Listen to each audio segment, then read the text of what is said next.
Hey guys, welcome back to my channel. This video is going to be all about the part of the admissions process that I found the most intimidating and that I was the most stressed out about, and that is, of course, the interviews. I can promise that the interview day may be the most nerve-wracking day of your entire life. I know it was for me. In this video, I'm going to be breaking down the PA school interview process, and I'm going to tie in some of my experiences in my interviews that I had, and hopefully it helps you guys place the interview process into context and helps you guys prepare, because it is stressful. So hopefully this helps alleviate some anxiety that's associated with interview day. I'm going to break this video into 3 parts. So the first part of this video is going to be all about what you need on interview day, what to wear, what you should bring, what you should expect the day of, how to interact with the other applicants, things like that. The second part is going to be all about the different formats of interviews, because there's a lot of different interview styles out there and each school does it a little bit differently, and I'm pretty sure I experienced just about all of the interview styles, if I'm not mistaken. So I'm going to run through my experiences with each one. The third part of this video is going to be addressing questions that I received in my DMs regarding interviews. Hopefully that helps answer not only the question for those of you who asked me directly, but also helps those of you out there who probably are wondering the same thing. And in next week, I'm going to bring my husband back on because he was a part of the admissions committee in medical school. And so he interviewed people and kind of has a behind the scenes take on interviews and what stood out in a good way and what stood out in a bad way. So I'm going to have him back on next week and pick his brain a bit for you guys and see what he thinks as far as how to approach your interviews. So if you have any questions that you want us to tackle next week, feel free to reach out to me on Instagram or email or down in the comments below, and we will definitely address those next week. Let's get started with talking about what to wear on interview day.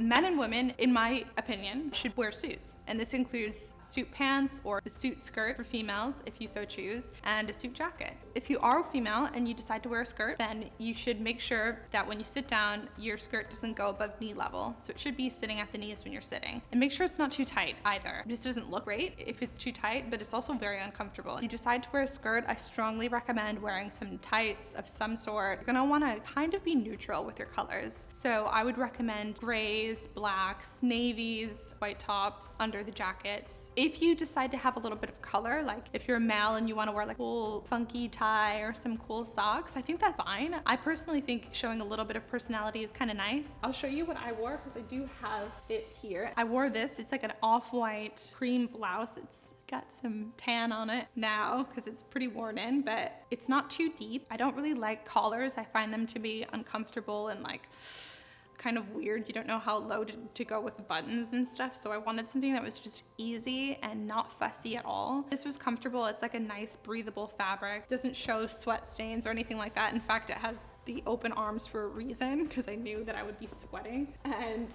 then for my suit jacket, this was from H&M actually, and it was just 17 bucks. I'll show you the suit that I wore on interview day as well. The whole suit I think cost me about 150 bucks, I would say. They have suits at H&M as well, but these I just felt were more comfortable. Even though they were a little bit more pricey, I was totally fine paying a little bit more because I feel like it's important to have a suit, you know, especially if you go to conferences or if you do lectures or anything like that. I think a good basic black suit is a staple in everyone's closet, every professional's closet. So I didn't mind spending a little bit more and just investing in something that was gonna last me a little bit longer. So these are the pants. They're just your basic, I don't even know if you can really see, they're nothing special. The pockets are real, which is always nice. They're straight-legged. They finish right above the ankle, which is kind of nice. I don't want anything too long or too short. I'm 5'8", 5'9"-ish. So I get kind of like awkward flooding a lot of the times, but these fit perfectly and they're not too tight. They did the job. They're great quality. They were comfortable. You want to be comfortable. That's the main thing. The jacket's really quite nice. And again, this is from, actually, so my pants were from Express, but I just looked and I realized that my jacket, I actually ended up getting the H&M one, which I didn't know. I forgot that I'd gotten the H&M one, but I remember why now. It's because I have a long torso and the Express jackets were like kind of short and they were a little bit awkward. And this one's a little bit longer and more streamlined, and I really liked it about it. I liked that it was not like a cheap plastic button, but it's just like a little metal notch that keeps it together if you want. And the collar is not too big. It's nice and long and streamlined. And the sleeves are nice too. It has just like a single little gold button. Yeah, I liked this one more. So H&M has great suits, and that wasn't too expensive. Maybe like 60 bucks or something. I don't quite remember. But yeah, you want to be comfortable. That's the main thing. You want something that's good quality, good fabric. That's another thing. Some people had lint on their pants because they washed it wrong or something, and that is not great look. So make sure you don't have lint or anything like that. You want to iron out your clothes the night before and just keep it hanging. A couple other things that I'm gonna say for the ladies. If you wanted to do a print, I would do a small polka dot, nothing too big, like small stripes. So I have like, I'll show you. I have this top here. The print is understated. It's not too busy. It's not too over the top. It's just a small little stripy checkered print. I think that that would be fine with a suit jacket. Personally, whatever you guys think works for you, I say go with that. But for me personally, I think a small print is probably fine. Or if you guys want to do a color, I recommend doing like an unsaturated, almost like a neutral tone. So for me, I was thinking of wearing something like this for one of my interviews. It's like this mauve. It's not bright at all. It's still like a neutral tone. It's a very similar shape to the cream one that I just showed, and it would have worked under a jacket or something like that. I ultimately decided not to wear it, but I think if I did, I don't think that that's a big deal. I would stay away from neons or crazy prints or stuff like that, but I think like a subdued tone is fine and not distracting or anything. So the main thing for ladies is wear shoes that are comfortable, you guys. So like for me, I wore these. These are great. They've got a small heel, but it's chunky, so I could literally run a marathon in these. Not really, but they're great. These are Steve Madden. Steve Madden is like my shoe soulmate. And yeah, they're neutral. They're kind of unique because they've got like a cute little black toe, but they're slingback, so they're very comfortable. I don't recommend buying new shoes. I don't recommend buying anything that has a back to it because you're gonna walk and you don't think you will because you think you just sit for an interview and that's it, but that's not true because there's a tour, you have to walk around to get to where you're supposed to go. And I had, oh man, one of the girls that I interviewed with, her name's Nicole. If you're watching, shout out, you're amazing. But she had brand new shoes and they were very cute and they were super new. And the backs of her heels were just rubbed raw by the end of interview day. And we had to go to the gift shop to get Band-Aids and some materials to alleviate her pain, but don't do that. I recommend going something that's broken in, that's professional, that's comfortable because you're gonna be walking. And for purses, some people might think this is too big, but it worked for me. You don't bring your purse into the interviews for the most part. I think I brought my purse in for one of my interviews, but you just put it under the seat. And so it didn't get in the way. Since we're on the topic of the purse, I guess I'll just touch on what you should bring on interview day. So for me, I brought almost nothing. I had a notebook that had some notes about the program. I brought a snack bar. I brought water and a pen. Some people bring their resumes. I didn't do that. I didn't find that it was necessary. Some people also bring like additional reference letter, but again, I didn't do that. In hindsight, I kind of wish that I had brought a thank you note in my purse just to write something and leave at the front desk, because there were certain moments in my interviews that I could have made a reference to something that was discussed or, you know, an inside little joke or something, and just thanking them for their time. I don't know if it would have made much of a difference, to be honest, but I think that probably would have been something I would have done if I could go back.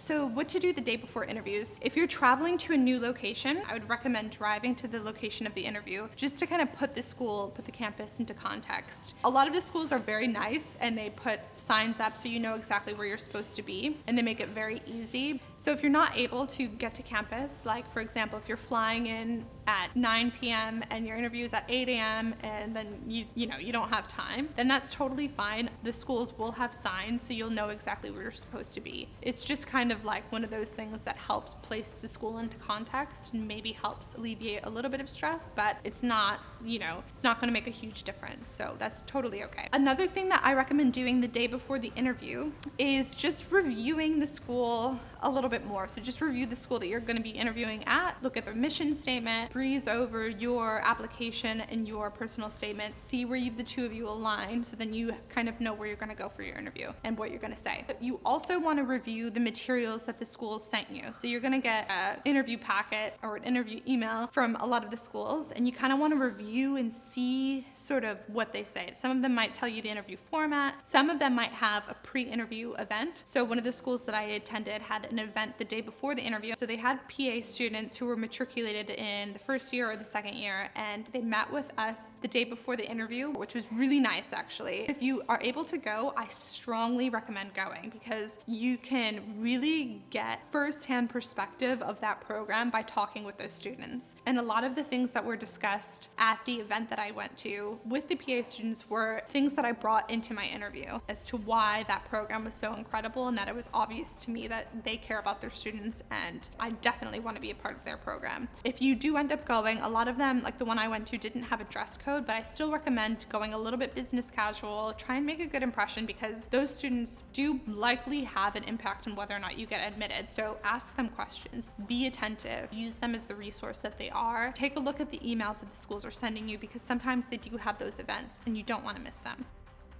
All right, let's talk about the night before the interview, because I'm assuming at this point you have prepared as much as possible. I recommend, if you have a question that you're really struggling with, probably ironing that out. But aside from that, relax. You've prepared as much as possible and just go into the interview day with a clear head. So most importantly, try and get a good night's sleep. That's very important. Don't drink coffee after 3 p.m., I think, is the takeaway there. So the morning of, what I recommend doing more than anything is just taking 10 minutes to like dance around your room, or I don't know, meditate, relax, do something that takes your mind off of what's about to happen, because it's going to be a long day. So you want to make sure that you're prepared mentally for it. I also recommend eating something, and you're not going to be hungry. You're going to feel sick, or at least I did the day of my interviews, but you're going to want to eat something. It can be something really small, because if your interview is at 8 a.m., you get there and there's like an information session, then they divide you into groups. You might not be interviewing until like 11 a.m. or 12 p.m. or 1 p.m. And so if you don't eat anything, you're going to be very hypoglycemic when it comes time for you to interview. And that's not good, because you want to be high energy, enthusiastic, present. You know, you don't want to be kind of like fatigued and gassed out. So eat something. A lot of the programs will have food at the interviews, but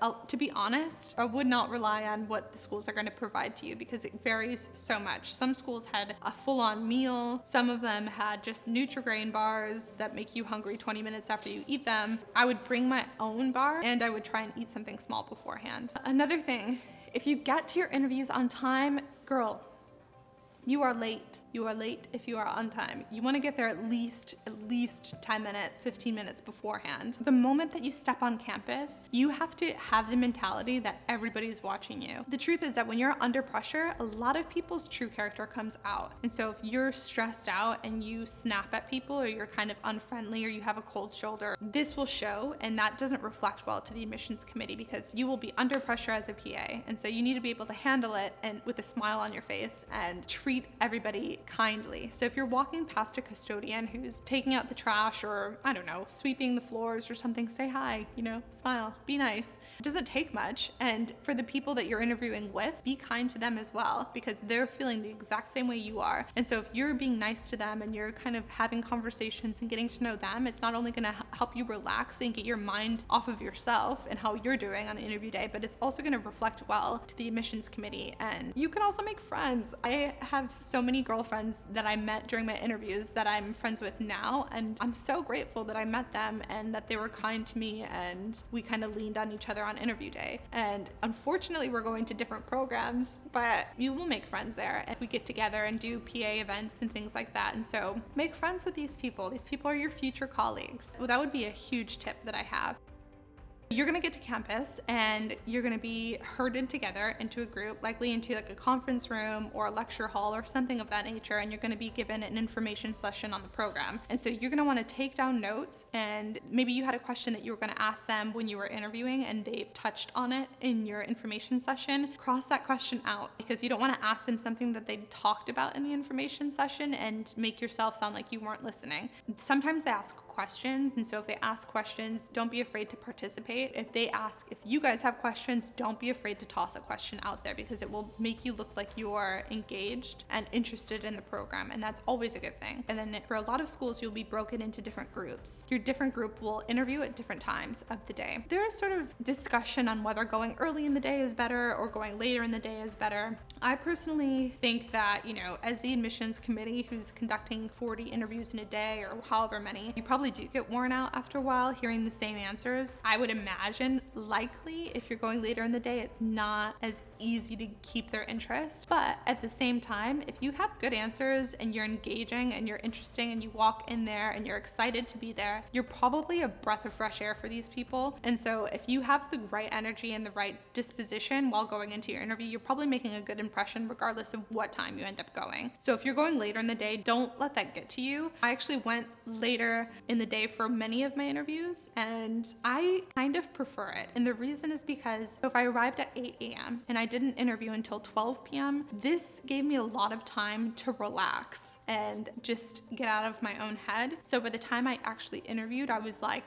all right, I'm ready. You know, I've been here, I'm ready to go, let's do this. Versus if you get there and it's 8 a.m. and you're nervous already, then you're just tossed right to the wolves. And then you're finished with the interview by 9 a.m. You're like, oh my God, that's it. That's all? Now what? Like, you know, so I personally liked going later in the day. It allowed me time to kind of relax and get out of my own head, but some people prefer to just get it over with. But yeah, either way, I think it's fine. As long as you go in there with the right disposition, you're probably making a good impression and being a breath of fresh air for the people who are interviewing you. So don't let it discourage you if you're going later. During the interviews, there will be a tour of the campus, likely. For a lot of the interviews that I went to, the tour happened at the very end of the day. And the people who conducted the tour said, if you don't go on this tour, it's totally fine. You don't have to go. We won't hold it against you if you leave. If you have to work, if you have a flight coming up or anything like that, if you have to leave, that's totally fine. We won't hold it against you. But for me personally, what I recommend is staying and doing the tour with them, because in my head, I thought, as soon as I leave this campus, that's it. This is out of my hands completely. The longer I stay on this campus, the more I have an opportunity to make an impression. So I stayed for every tour of the campus. This was beneficial for me too, because I got to put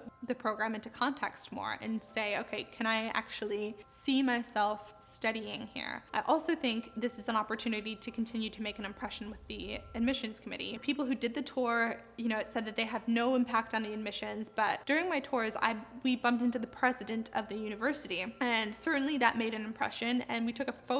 These are moments that I think are valuable. Maybe they don't hold it against you if you leave ahead of time, but for me personally, I felt that the longer I stayed on campus and the longer I stayed engaged and interested in the program, the better it likely reflected on me. Now that we've gone through the day before the interviews, what to expect the day of the interviews, what to wear, all that stuff, let's dive into the different type of interview formats. All right, so the most common type of interview format was the one-on-one interview. It's just you and either, you know, a PA alumni, a practicing PA, one of the faculty members. I actually thought they were my favorite, to be honest. It was a true way of them trying to get to know who I am and what I'm about, and that was probably my favorite format. Some of them might be blind interview where they don't have any of your information, they don't know anything about you. I can't say for sure if the ones that I did were blind. I know one of them for sure was not blind, because she was straight up pressing me on certain aspects of my application and, you know, why I didn't want to go to med school, things like that. She was very direct about what I was about, which I actually really appreciated, because I felt like she was genuinely trying to get to who I am and what my intentions are, and I really liked that aspect of it. But the other one-on-one interviews that I did, I don't know if they actually had my information, because it was more situational type of questions and more tell me about yourself through XYZ story. You know, it was not so much like, I see in your application this, so tell me more about that. It wasn't quite that like that. You want to be prepared to talk about yourself as if someone doesn't know anything about you, and you also want to be able to address certain aspects of your application that might be brought to your attention, or you might get a follow-up question on. So similar to one-on-one interviews, there's also two-on-one interviews that I did, and these ones involved a faculty member and then a practicing PA or practicing alumni of the program, typically a younger person. Be prepared to look the individuals in the eye. You want to make sure that they don't feel like they're ignored and you acknowledge their presence, and also be prepared for follow-up questions. So you might get one question from one of the individuals and then a follow-up question from the other based on what you say. So be prepared to have that kind of an exchange. Aside from that, it's very similar to one-on-one. So there's also panel interviews. The closest to a panel interview that I experienced was during my MMI interview. One of the rooms that I went into had a panel of people. It was like 4 people, and they asked me one question and each of them had follow-up questions to what I was saying. So that was probably the closest to panel that I experienced, and I didn't mind it. I thought it was actually really fun. I think the main thing is just your approach to it and how you're able to handle things under pressure. It can be intimidating when you walk in and you see 5 people that are presenting you with one question and then they all begin to ask you follow-ups. You can be like, oh God, this is kind of intense. But I recommend, again, having eye contact with everyone and having a really good disposition when you go into the interview. You know, I saw it as an opportunity to make a connection with each person. You know, if you have 5 people that are in a room seeing what you're all about, that might sound intimidating, but realize that this is actually an opportunity to make a good impression with each individual one. So that would be my biggest advice if you're going into a panel interview. Don't freak out, have a good disposition, smile, and just do your best. And it will likely reflect well to at least one of the people who are interviewing you. Another interview format that I did was the multiple mini interview style. It's called MMI. And this one, oh man, this one gets such a bad rep, but I promise it's actually really fun. It's not bad at all. Everyone's so intimidated by it. I will say that it's not personal. I mean, you can answer a question in a way that would incorporate a story about you that would be telling of your character and who you are. I didn't find that there was too many opportunities to express who I am during the multi-mini interview. You go in for the interview, you're divided into groups, and for the interview that I went to, there was 4 different rooms, and so you knock on the door, you walk in, and then they present you with a question. And you have 6 minutes from the moment you knock to be presented the question and then to answer the question before you have to leave. And some schools will give you the question beforehand, so you have like a minute to read the question, think about what you're gonna say before you walk into the room and answer. But the school that I interviewed at did not have that option. They just presented you with the question after you walked into the room. And so you had to think off the cuff. So with multi-mini interviews, it's supposed to be an objective way to see what you're all about. So a lot of the times the people who are conducting the interview don't know anything about you, and they're just trying to get a sense of who you are based on the interview format and in an objective way. They're trying to figure out your communication skills, your decision-making skills. I would advise you guys to look over ethical questions, scenario-based questions, and your typical PA school questions, because for the multi-mini interview, the school that I went to in particular only had 4 rooms. Some schools might have 8, some 6, but they only have a certain number of questions that they can ask you. And so you have to imagine that if they only have 4 to 8 questions to ask, they're going to be very standard questions that are probably presented in a slightly different way. So you might have a scenario where they have like a paid actor come in, or a volunteered actor, I don't know how it works. They'll have them come in and act out a scenario with you where you either have to discuss a difficult topic with the patient, or break bad news to them, or calm them down, or help them cope with something that they're having difficulty coping with. You might be brought into the room with another person who's interviewing, and you have to direct them to do something and they don't know what it is, whether it be drawing a picture or tying a shoe or something that would exhibit communication skills. So I would recommend going through all of those different things and recalling a lot of different experiences that you've had that can be applied to various questions. That's how I would recommend going into the MMI format. So group interviews is another format that I did during a couple of my interviews. Fortunately, I didn't have the type of scenario where you're asked a question and then 6 different people have to answer the same question. To me, that sounds terrible. I would have hated that. I had group interviews where we were presented with a scenario or an ethical question, and we had to work together to find a solution for something or discuss a certain topic. And I really liked that format. I personally really like group interviews. I find that other people have very unique and interesting perspectives, and I really love hearing other people's point of views. So I used the group interview to ask them questions, to give them my input, to, acknowledge their good points if they made good points. And I would also challenge people's perspectives, but not in an aggressive way. Just say, what do you mean by that? Or have you thought about it from this perspective? Or I understand what you're saying, but I disagree because of this. So it's a way to kind of show that you're able to communicate and acknowledge and appreciate other people's points of views. Another interview format that I experienced was the essay. So I had to write an essay for a couple of the programs. So one of the essays that I had to do was interesting because it was before the interview day and it was timed, but it was online. You had 30 minutes to write about something, and it was an ethical scenario. I don't think that they're always ethical scenarios. I think they definitely vary, but the one that I got was an ethical scenario. The other essays I wrote during the interview day. The thing that I recommend for essays is when you have the prompt, look at the prompt very closely and bullet point what you want to say, and then just write the essay based on that. Don't worry about,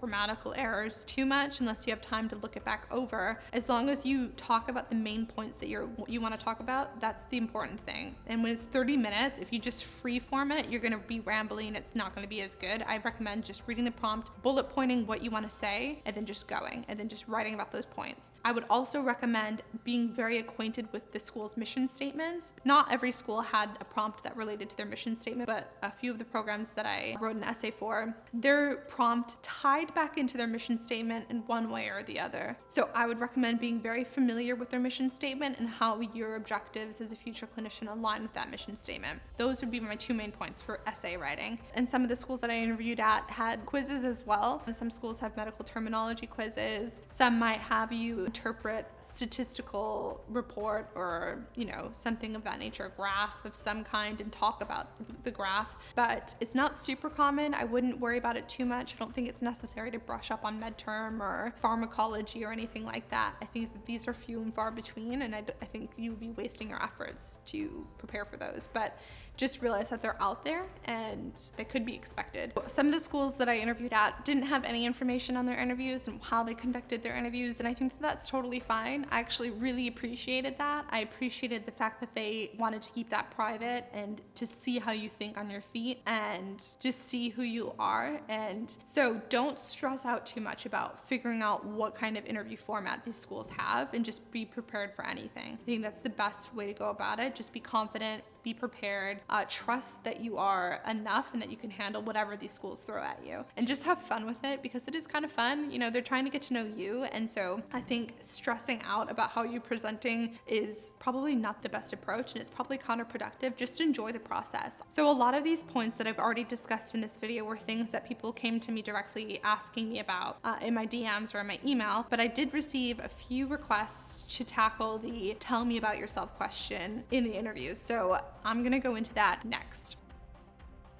Yeah, this question is tricky because it's kind of a surprise. You sit down and you're just getting comfortable, and they're like, oh, okay, so tell me about yourself. And you're like, oh, okay, this is just an icebreaker. The interview hasn't started yet. This is just like easing into the interview. But don't be fooled. No, because this is the interview. The interview has started, so you want to have an answer to this question. You don't want to just kind of fly off the rail. And if you don't prepare for this question, you will ramble. You will not know what to say. You will probably start reciting your resume in chronological order, and it will be painful. So prepare what you're gonna say. I have some pointers on how to tackle this question, so let's get into it. So the bullet points that I would recommend going with when tackling this question involve age, city of origin, work experience or volunteer experience if it's relevant, different passions that you might have, hobbies, and then kind of working in maybe a fun fact or something of that nature. What the admissions committee is looking for when they ask you this question is somebody who's confident, who can think on their feet, who does not ramble, who is able to articulate their thoughts and is relatable. You really want to illustrate your maturity, your depth, and your personality. And they're kind of trying to see if you would fit with their student body and with their program. So don't ramble with this question.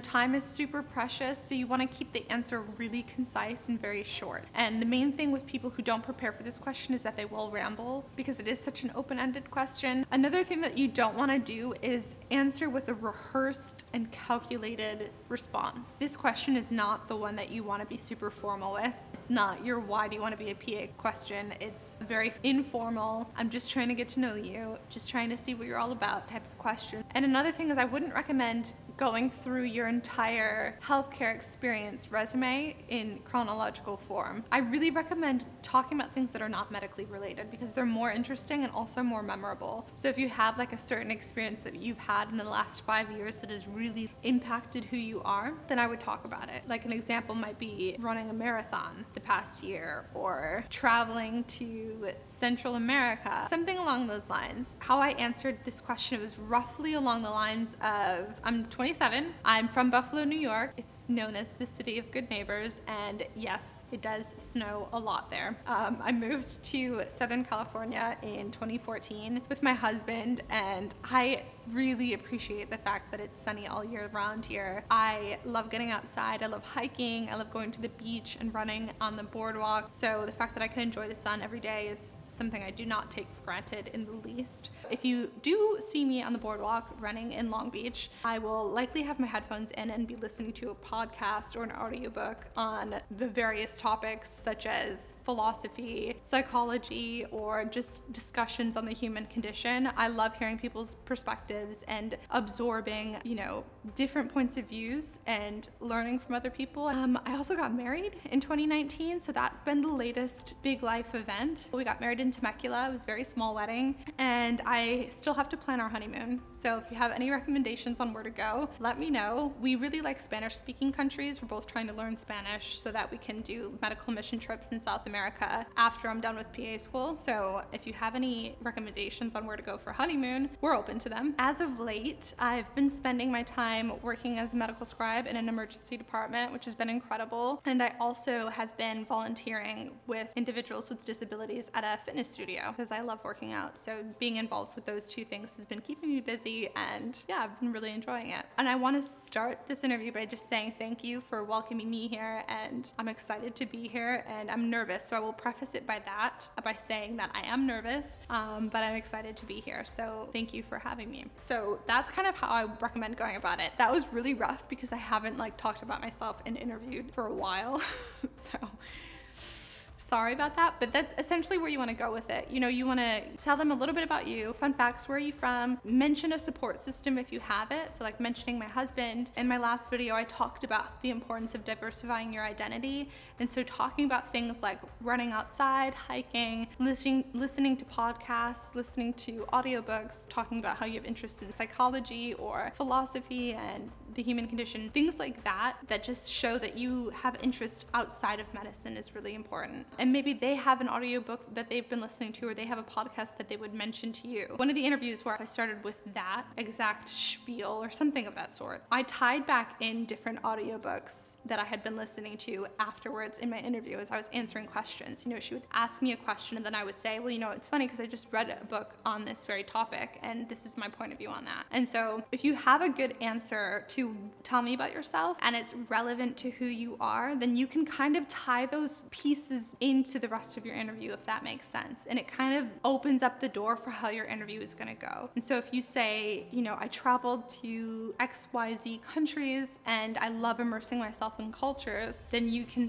incorporate that into your answers throughout the interview, you know, and mention exact scenarios that you were exposed to on your various trips. So that is another example. And that is more memorable because they will think, oh, that person really liked to travel. I really liked their story about that one woman that they met in South America or what have you, you know? So I definitely recommend really thinking about what you want them to know about you. For me personally, being somebody who really loves to listen to other people's points of view, and I want to live like 50 different lifetimes in my one. And the way that I can do that is by traveling to different countries and experiencing different cultures, as well as reading books on different firsthand perspectives. And so having them know that that's important to me was something that I really wanted to do. And I feel like that is what makes a culturally competent, sympathetic, and open-minded provider, somebody who wants to hear different perspectives, who wants to learn from other people's points of view. And so that was something that I was sure to mention when they asked me to tell them about myself.